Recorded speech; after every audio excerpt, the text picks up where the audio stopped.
It's August 1980, and the Chamberlain family are camping out in the shadow of Uluru in Australia's Northern Territory. But as darkness falls, a terrible shout rings out through the night. Baby Azaria has disappeared, and her mother, Lindy, is pointing the finger at an unlikely suspect. Incredibly, it's the start of a mystery that will captivate the country for more than 30 years.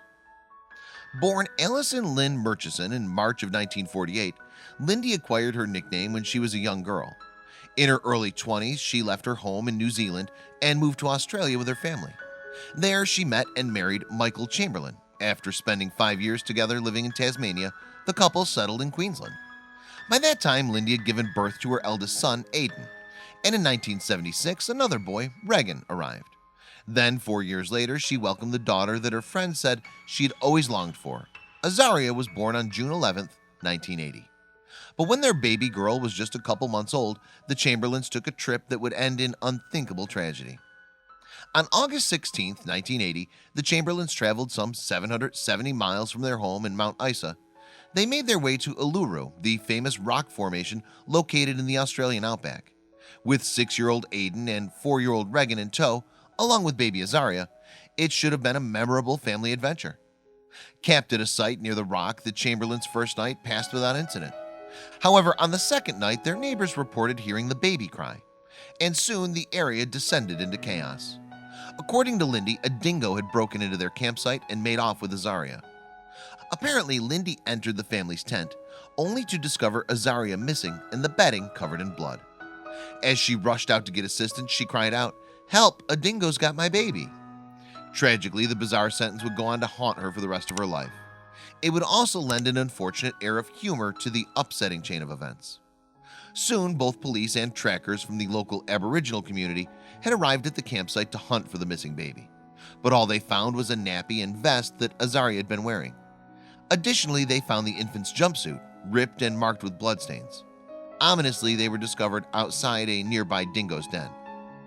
4 months later, a coroner launched an inquest into Azaria's death, and in February 1981, Dennis Barrett, an Alice Springs magistrate, ruled that the baby had likely been killed in a rare attack by a dingo. And with the witnesses apparently supporting this version of events, it appeared to be an open and shut case. However, this explanation did not satisfy the Northern Territory Police, and during a second inquest that same year, a forensic scientist from Britain claimed that damage to Azaria's jumpsuit indicated that someone had cut her throat. Moreover, he alleged that the impression of a human hand had been discovered on the baby's clothes. In light of this evidence, prosecutors proposed a different version of events. According to them, Lindy had murdered Azaria, concealing the body before telling to the other campers that a dingo had taken her. And when the search for the missing girl began, they claimed that Lindy got rid of the evidence. Additionally, the prosecution alleged that fetal hemoglobin had been discovered inside the Chamberlain's vehicle, a substance that's generally found in babies less than 6 months old. With these new claims on the table, police arrested both Lindy and Michael for Azaria's murder. However, some experts were less than convinced of the Chamberlain's guilt. Apparently, it was possible that the hemoglobin could have come from an adult. It could even have been left behind by an innocuous substance like chocolate-flavored milkshake or mucus. Meanwhile, a dingo researcher pointed to evidence that proved one of these animals could easily have carried out such an attack. Despite this, Lindy found herself facing life in jail, and Michael sentenced to 18 months for acting as an accessory after the fact. And even though the couple launched an appeal in 1983, the court rejected it. Meanwhile, Lindy gave birth to another daughter, Kalia, while behind bars. Then in 1986, a chance discovery turned the case upside down. That year, David Brett, a tourist from England, suffered a fatal fall while climbing Uluru. And while police were searching for his body, they stumbled across something else: the jacket that Azaria had been wearing on the night that she disappeared. And that wasn't all. Apparently, the jacket was found in an area renowned for its dingo dens.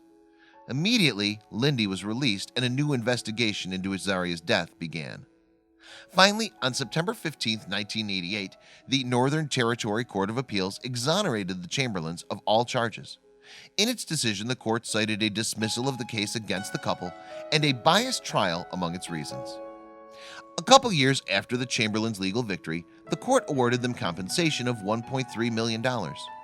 Unfortunately, though, the amount didn't even cover their legal costs, and in 1995, a third inquest ruled that Azaria had died from unknown causes. Eventually in 2012, a fourth inquest announced its findings.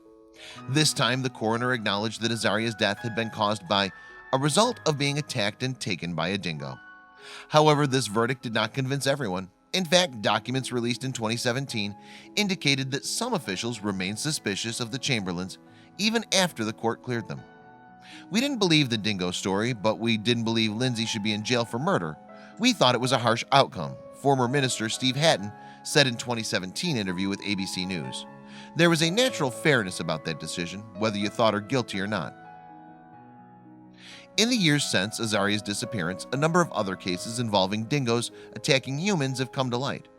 For example, as many as 400 such incidents have taken place on Fraser Island off the coast of Queensland.